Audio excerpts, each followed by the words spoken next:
The body was still warm when Carver found it. That was the part that stuck with him later, through all of it, through the briefings in the quarantine, and the long, ugly days that followed. Not the way Lieutenant Doss was sprawled across the bunk with his eyes open and his face gone slack, not the strange iridescent sheen along his fingertips, not the medical examiner's carefully neutral voice reading cardiac arrest into a recorder.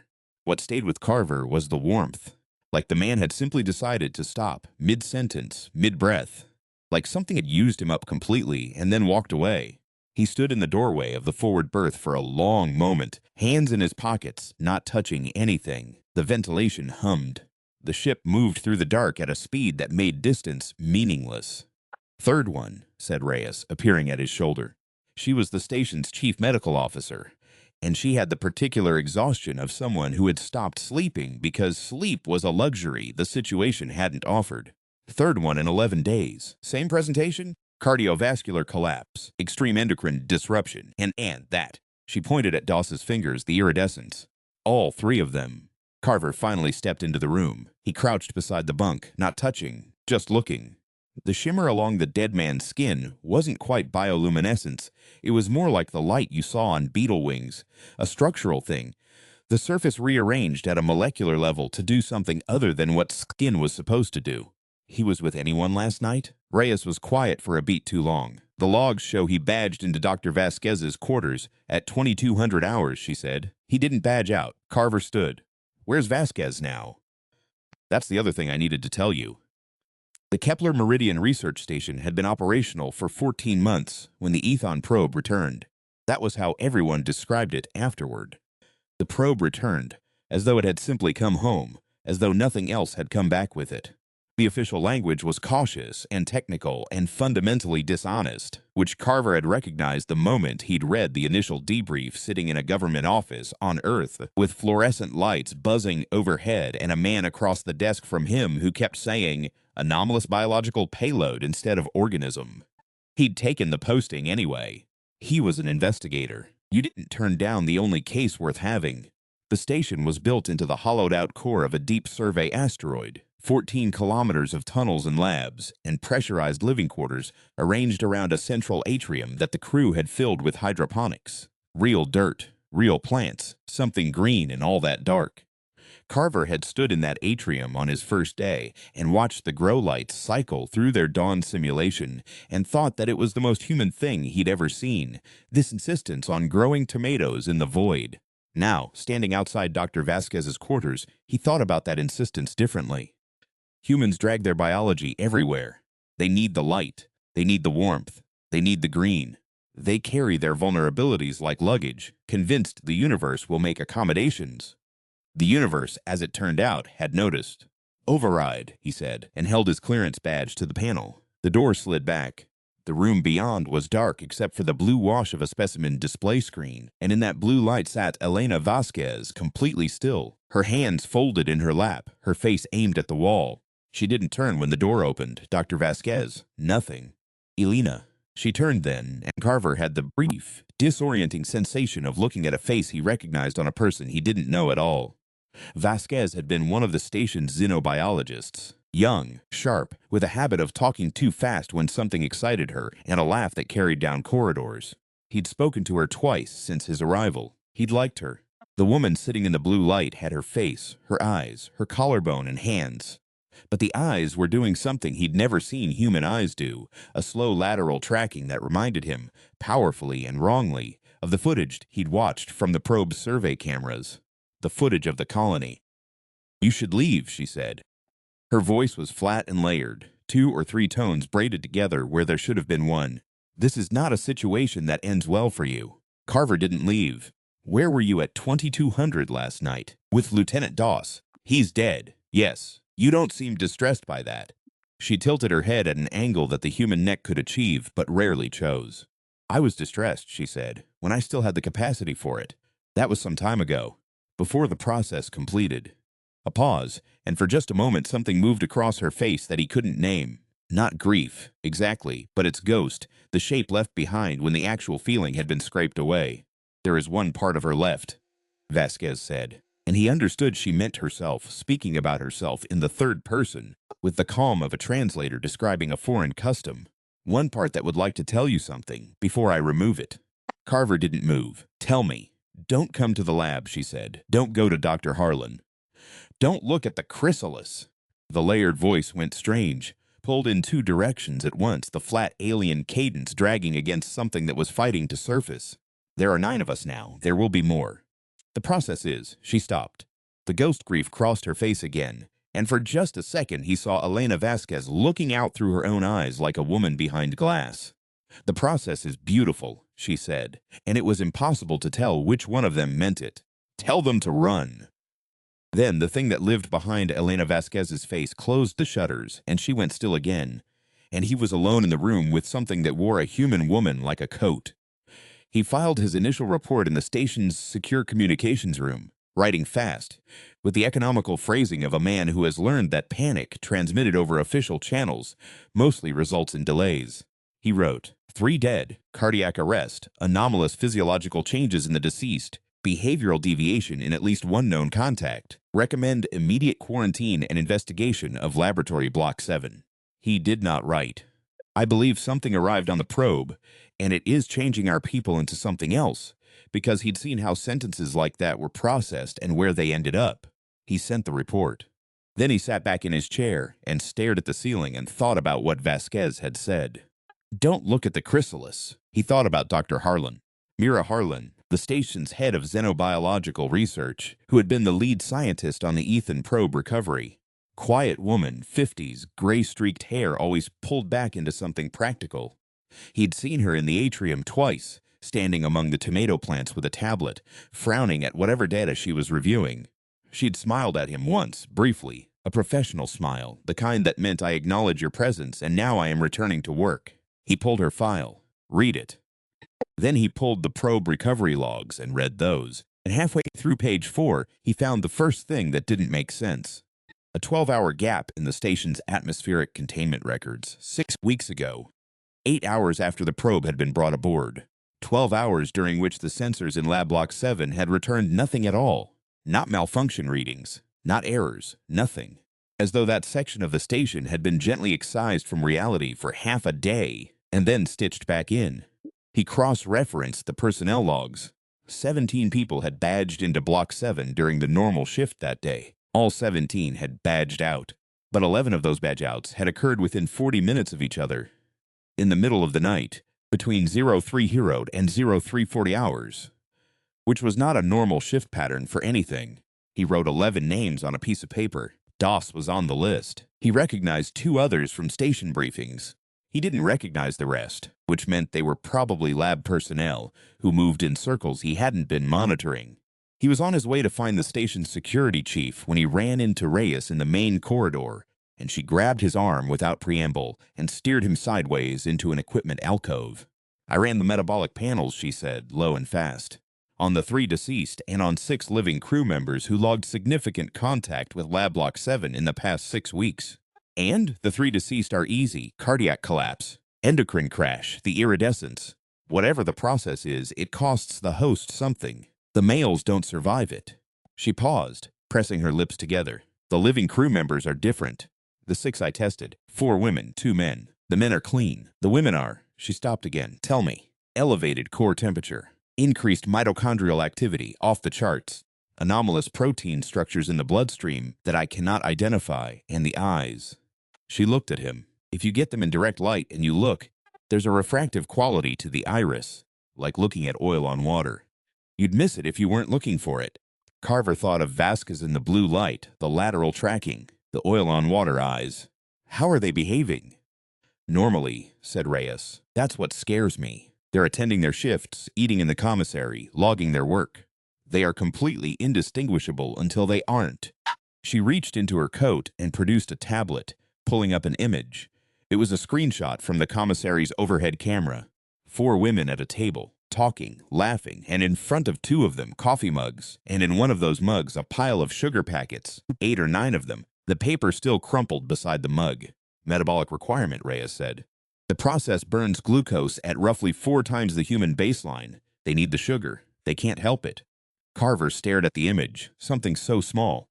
Something you'd see 1,000 times and never register. He thought of all the horror stories he'd ever heard that hinged on the moment someone noticed the wrong thing.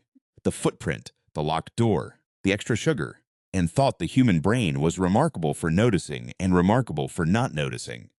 Sometimes simultaneously, sometimes about the same thing. "I need to get into Lab Block 7, he said. "I thought you might say that," said Reyes.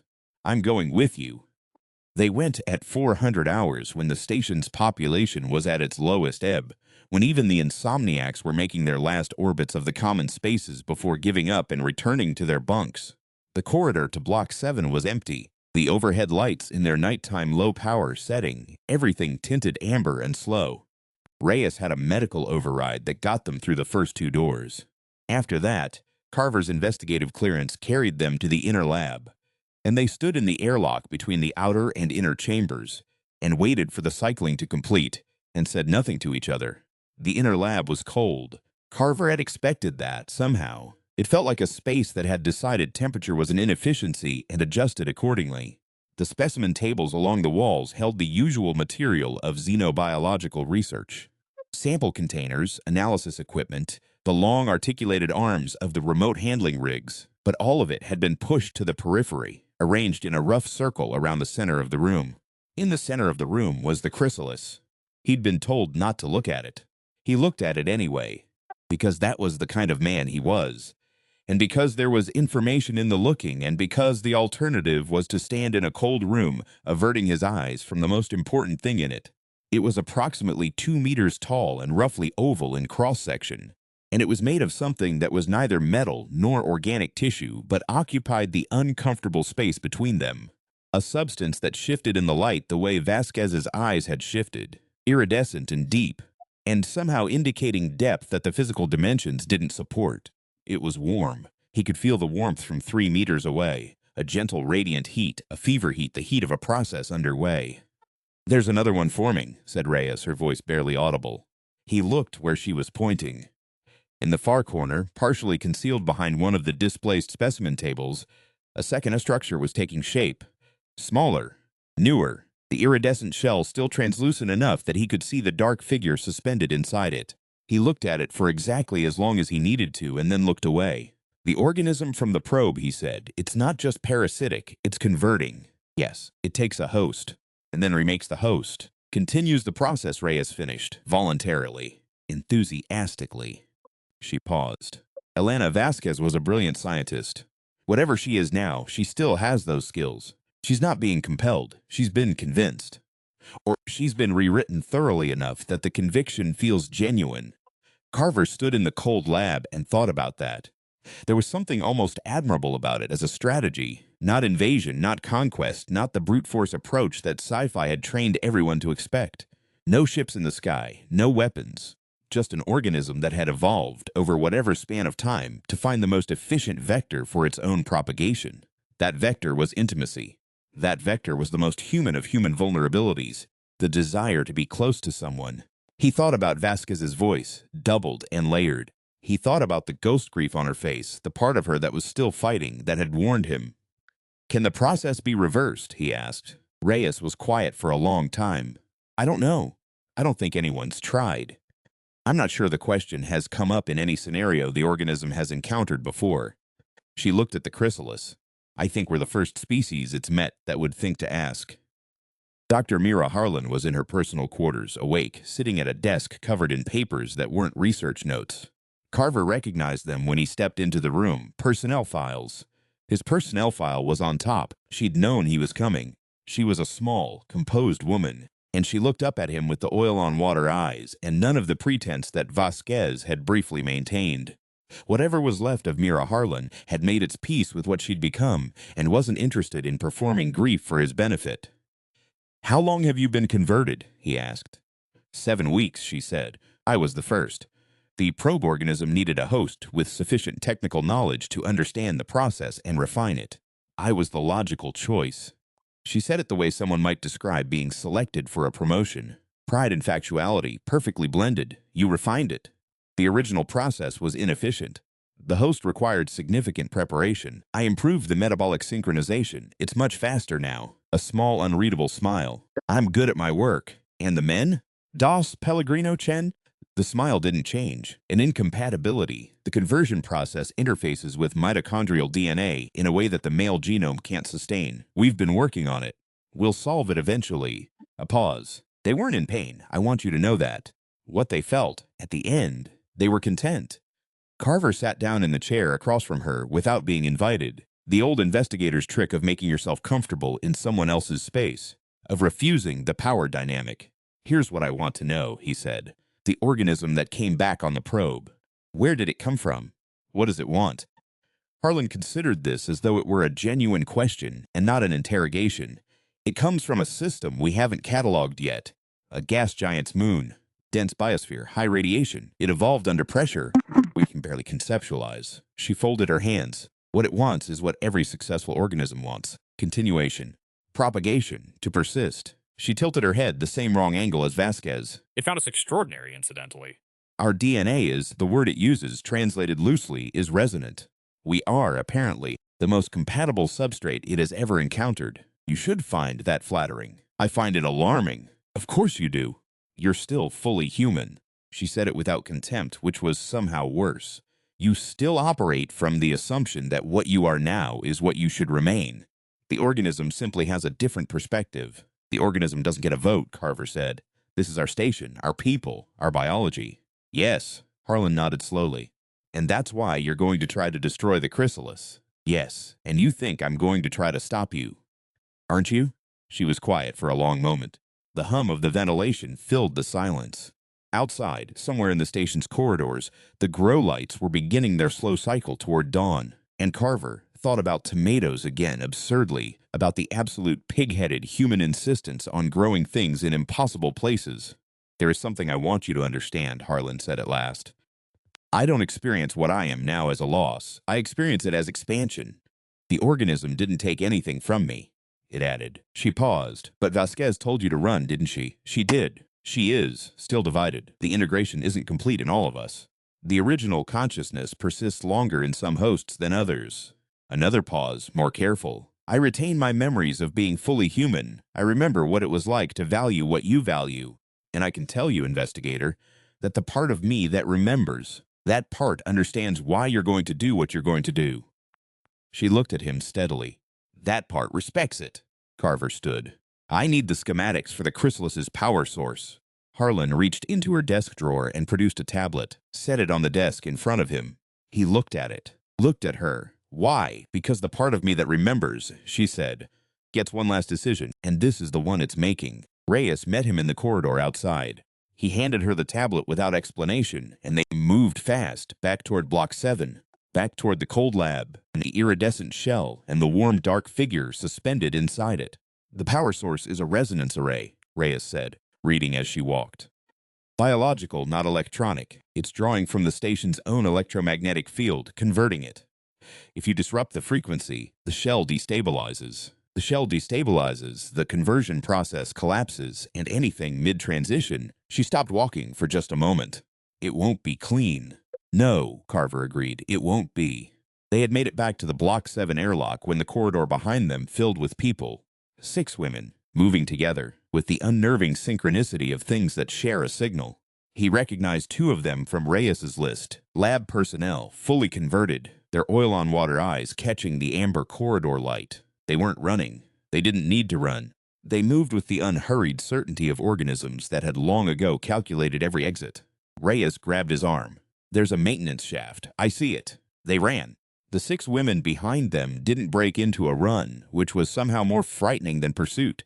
Just that steady, measured pace, the mathematical confidence of predators that know the terrain better than the prey. The maintenance shaft was a tight crawl that smelled of recycled air and warm metal, and Carver went first with the tablet clutched against his chest, elbowing forward through the dark with Reyes at his heels. He heard them reach the shaft entrance behind him, heard the first one begin to follow. The maintenance shaft opened into a sub-level service corridor running parallel to Block 7, and he dropped out of it into the amber dark and turned and caught Reyes as she dropped after him, and they were moving again before the sound of the first pursuit emerged from the hatch. Lab Block 7's inner lab, from the service corridor, required bypassing a single emergency panel. He pulled the cover, read the wiring with the help of his flashlight, and made 2 connections that the schematics indicated would open the emergency access door, but not, critically, logged the opening to the station's main security system. The door opened. They went in. The chrysalis was exactly as they'd left it, warm, glowing, patient. The second chrysalis in the corner had developed further in the hours since their first visit. The shell had darkened, become more opaque, and the figure within had ceased to be distinguishable. Carver opened the tablet, pulled up the resonance array schematic. The mechanism was elegant in the way that biological systems could be elegant, which was to say it was incomprehensible and perfect, and had no redundancy because evolution didn't build redundancy. Evolution built efficiency. There was one point of vulnerability. One frequency, introduced correctly, would cascade through the entire structure. He didn't have the equipment to generate that frequency artificially. He stood in the cold lab, and he thought, and the thinking was fast and a little desperate, the kind of thinking that happens when the easy answers are gone and the hard ones are all that's left. He looked at the specimen tables ringing the room, looked at the analysis equipment pushed to the walls, looked at the remote handling rigs with their articulated arms, their hydraulic actuators, their electromagnetic drive systems. Electromagnetic. He pulled the tablet back up and checked the frequency.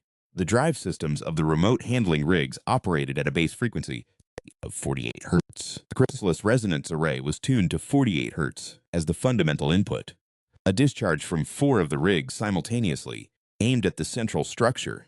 Reyes had followed his eyes. She was already at the first rig, pulling its access panel. "The discharge will be significant," she said. "Yes. We'll need to be outside the lab when it fires." "Yes. How long do we have before the 6 women in the corridor reach this door?" Carver checked the tablet, checked the math, looked at Reyes. "We don't." Reyes pulled the panel off the rig and looked at him with the particular expression of someone who has accepted an outcome and is now purely operational. "Then we work fast." He pulled the panel on the second rig. She started on the third. The fourth was at the back of the room, far corner, and he made his way to it between the displaced specimen tables and began to work. Fingers fast on the unfamiliar hardware, rewiring the discharge pathway, bypassing the safety cutoffs that existed to prevent exactly this. Behind him, the inner lab door opened. He didn't turn around. He kept working.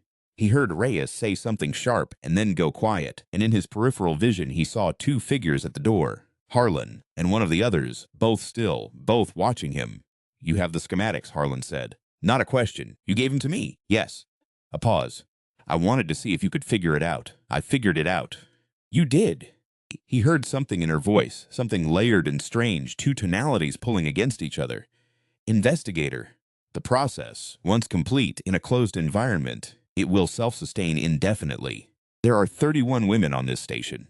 If you trigger the array discharge now, the 9 who are fully converted will." "I know," he said. "I know what happens to them." He pulled the last connection and turned around. Harlan stood in the doorway with the oil-on-water eyes and the practical gray-streaked hair and the face of the woman who had stood among the tomato plants with her tablet, frowning. The other woman behind her had gone still in a way that suggested the synchronized signal was deciding what came next. "I remember being afraid of death," Harlan said. The doubled voice was very evident now, 2 currents fighting for the same channel. "I remember finding it intolerable, the arbitrariness of it. I remember sitting with patients in their last hours and feeling the wrongness of it, the waste." Carver held the discharge trigger, a rerouted activation circuit from the rig, 2 bare wires in his hand. He waited. "The part of me that remembers," Harlan said, "is afraid right now." A long pause. "I find that I don't mind, that it's still there to be afraid, that it still knows what it is." Reyes had moved to the doorway on the other side, away from Harlan, giving him a clear line of sight to the room. He looked at her. She nodded. He thought about Vasquez saying, "Tell them to run." He thought about the ghost grief on a face he'd recognized on someone he didn't know. He thought about Elena Vasquez behind glass, still there, still herself, still fighting, he said. "There's a part of her left. Vasquez told me. She said there was a part of her left." Harlan blinked. The oil-on-water quality in her eyes went strange. "There is," she said. "The process isn't complete in all of you." "No. Is it reversible? For those still in transition?" Harlan's face did the ghost grief thing, the contortion of something being felt through layers of interference. "I don't know. I have never considered. She stopped. The two tones in her voice separated for a moment, clearly distinguishable, the alien cadence pulling one way, and underneath it something rougher, more variable, less clean. Something that sounded like Mira Harlan when she was thinking hard about a problem she hadn't solved yet. The chrysalis matrix generates the conversion signal. Without the matrix to sustain the rewrite, Carver said, the incomplete conversions might reverse. Very long silence. I don't know, Harlan said again, and this time it was just the one voice, just the rough variable one. I genuinely don't know. I can't calculate it. I've never been in a situation where I couldn't calculate it, and She stopped, and he watched her face work through something, the scientist in her hitting a wall, and not knowing what to do at the wall, and then, it might be possible. For those still in transition, the fully converted are already gone. Yes. Carver looked at her. How many are still in transition? 3, she said, including Vasquez. He kept his eyes on Harlan. What about you? The two tones came back. The ghost grief came back, and Myra Harlan looked at him from very far inside her own face and said, I have been fully converted for 7 weeks. I improved the process that is converting our people. I did that. A pause. There's nothing to reverse. He had no answer for that. Sometimes there wasn't one. Do it, she said. Now, before the signal stabilizes and I stop wanting you to. Carver touched the two wires together. The discharge was not what he'd expected, which was to say it was worse and faster and more beautiful in the terrible way of high-energy physical processes. The 4 rigs firing simultaneously, their electromagnetic outputs converging on the chrysalis at the precise resonant frequency, and the shell responding not by breaking, but by responding, harmonizing with the input, amplifying it. The iridescence going white brilliant, and then a deep humming resonance that he felt in his back teeth and his chest cavity, and the small bones of his inner ear. The chrysalis shattered inward. The sound it made was not an explosion. It was something between a chord and a scream, a vibration that hit a frequency the human body recognized as wrong and responded to by wanting very badly to be somewhere else. He was on the floor without knowing how he'd gotten there. Reyes was on the floor. The specimen tables had overturned. The overhead lighting had failed, and the only light was the dying phosphorescence of the chrysalis fragments, scattered across the lab floor, still glowing, cooling. The woman who had been behind Harlan in the doorway was on the floor too, not moving. Harlan was in the doorway, still standing, and she was looking at her own hands, and the iridescence was gone from her fingers, and she said quietly, in one voice only, "Oh, just that." Just the one syllable, which contained everything. He found Vasquez in the medical bay 7 hours later, sitting up in a bunk and eating from a tray with the focused attention of someone for whom hunger has returned as a new and urgent sensation.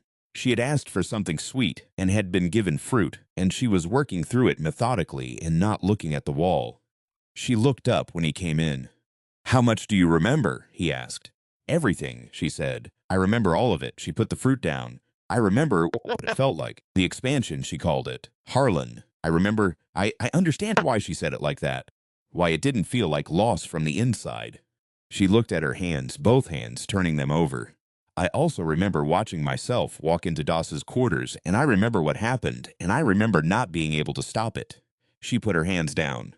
"I don't know what to do with that." Carver sat on the edge of the bunk across from her. He'd been awake for 22 hours, and he felt it in every joint.